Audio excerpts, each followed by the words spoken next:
And I'm really focusing today on how we can prioritise the voice of people with lived experience into rare diseases, in particular research in Wales.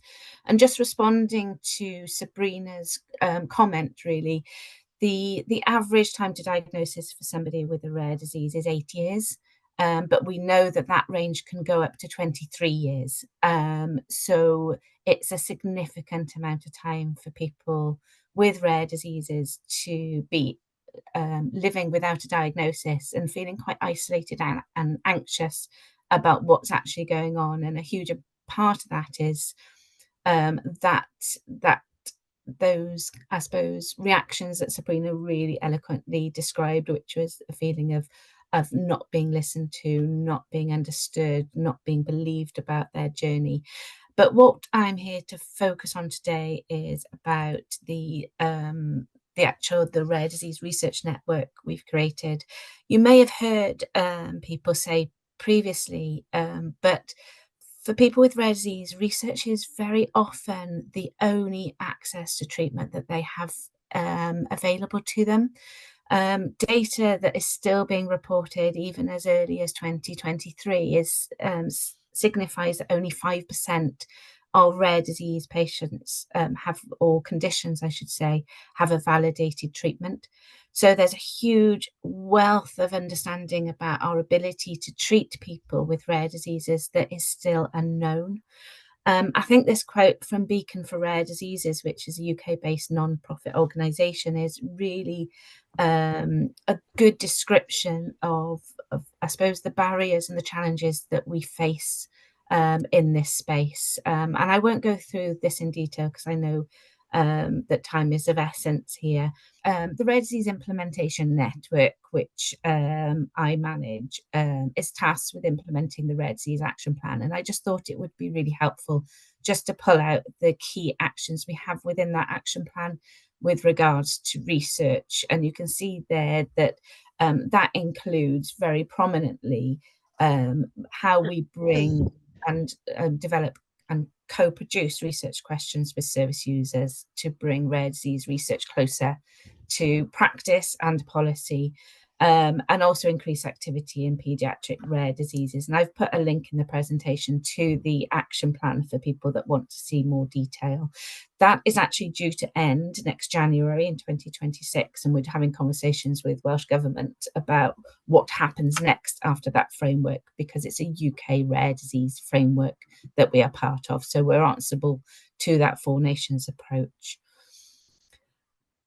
Now, when we were looking at the current environment, I suppose, within rare disease research, we did a bit of scoping work. And as you can see from this diagram, when you look at the number of participants to rare disease research within the UK, Wales is right down at the bottom there with only 8,712. So we really aren't getting people with rare diseases involved with research. The people that are tending to be involved with research at the moment try and are generally focused within key clinical specialty groups, so neurology like Huntington's disease, cystic fibrosis and such like, who have got quite a good base of research teams in Wales.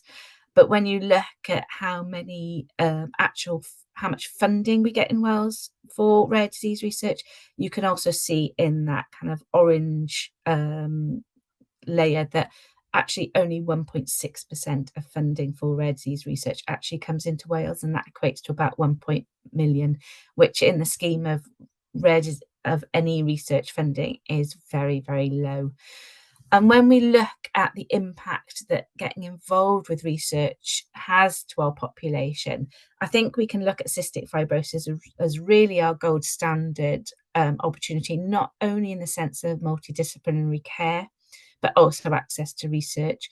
And you can see here that if you look back now from the 1930s, when we first understood a little bit more about cystic fibrosis, over that almost 100 years now, you can see there's been a huge impact on survival rates. And actually, the average life expectancies for somebody who is born with cystic fibrosis now is 64, which, as you can imagine, is a huge benefit from even when I started my training, when it was still quite common to hear of deaths in teenage, early 20s for cystic fibrosis.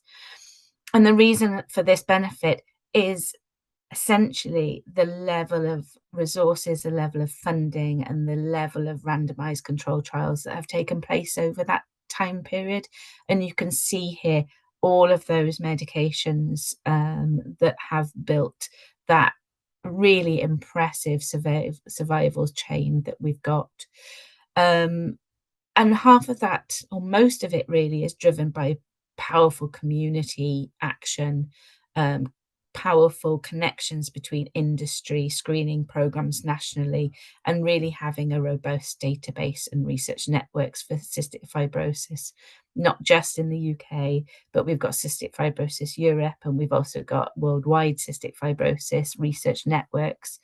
And what that enables is a real understanding, alongside biobanking and things like that, of the opportunities to reach that population, which currently we struggle with a lot in rare diseases, in other conditions.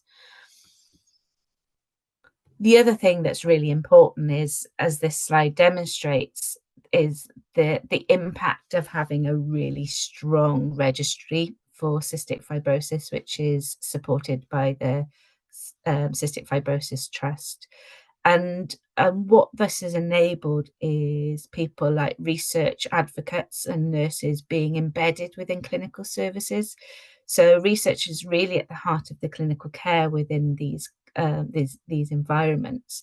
And it really means that every patient that walks through the door at every appointment, there's an opportunity to recruit for research. And the population really sees research as just that common part of the clinical care that we don't really have that opportunity in other settings, partly because rare disease clinical provision is very, very limited. We only have our population is roughly about 180,000 in Wales, so it affects 1 in 17.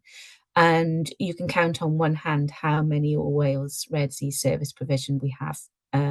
So having that robust support around our population, including that research offer, is very, very challenging. But there's a huge amount of positivity that we can really look forward to within Wales, and what we see ourselves as kind of this, we're benchmarking ourselves, looking at the best practice that we've got, which is cystic fibrosis, but knowing in Wales we actually have the infrastructure that will enable us to make a difference to our population. And I think this slide very much identifies those aspects. We're small enough to do great things. We have All Wales services, we've got All Wales genomics, we've got All Wales networks that can help us become better connected. We've got a passion and we're ambitious to make a difference, and know that if we get the right people in the room, we're small enough to get things done. And I think that's really crucial to really drive what we're trying to achieve here.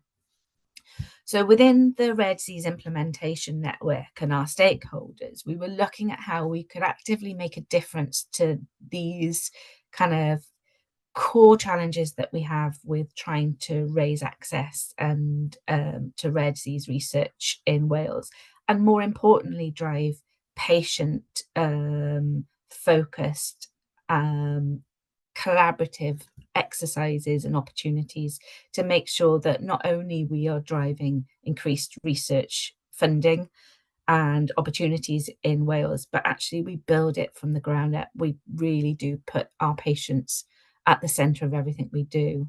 And in previous roles within the British Heart Foundation, I often had clinicians coming to me asking how they can get a better insight about what patients want. And what we're trying to do with the network is build that from the beginning. So the Rare Disease Research Network was actually launched online back in January.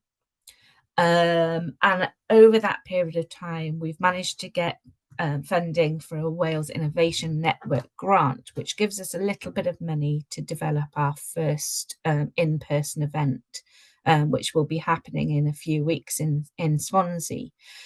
And as part of that, we wanted to really pull together exactly from a leadership point of view what we thought the Rare Disease Research Network should be looking towards developing. And hopefully this statement, which you can see here, is really wordy and was involving patient input and involvement to develop, will get further defined and refined as time goes on, and certainly through our inpatient events.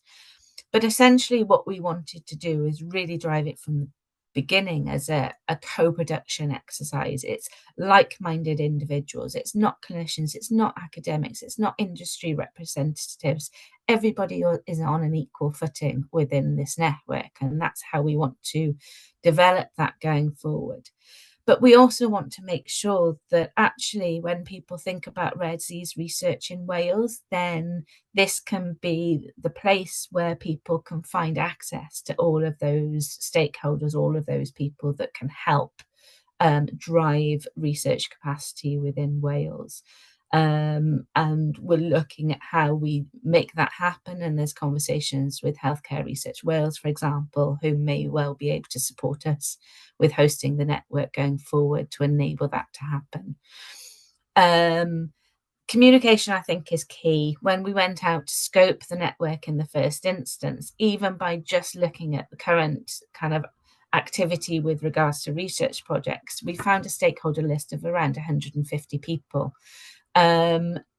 But those 150 people wouldn't have known about each other, and they certainly wouldn't have had access to an all Wales patient-centred network. And that's really what, when we asked the community what we really needed to happen, so that actually we could put ourselves on an equal footing to big funding grants from the Medical Research Council or the National Institute of Health Research, those really big funding bodies that actually we lose out a lot of the time with, because the funding goes to those big centres in England. Why we want to do it? Well, we think that by improving rare disease research within Wales, we really can transform the landscape of rare disease practice, therapeutic opportunities, improve diagnostics, and really improve that patient experience across Wales that will not just impact on the current and future patients in Wales, but across the world as well. So I mentioned the first meeting that we've got, and here is the draft agenda for that day, which will be held in Swansea University. The intention is that we will move the event around Wales to increase participation across the whole of Wales. But what we hope you'll notice is that we thought that it would be really key to have a patient story at the beginning of the event as a keynote speaker. And we're really lucky that we've got Sophie Pearce coming to speak to us, who was the first cystic fibrosis individual to row across the Atlantic in an all-female crew over the last year. So she's got a really powerful story about how research and new and novel therapies has really impacted her life and her ability to fulfill the ambitions of what she wants to achieve in her life. And then finishing the day, we've also got another patient story, this time looking at the opposite side of the story, which is from a patient or a family that haven't currently got a therapy to help them support their diagnostic journey and their well-being, and the impact that's had on their life, and the delayed diagnosis, which had an impact on both their education, their work life, and their overall experience of life in the first 30 years.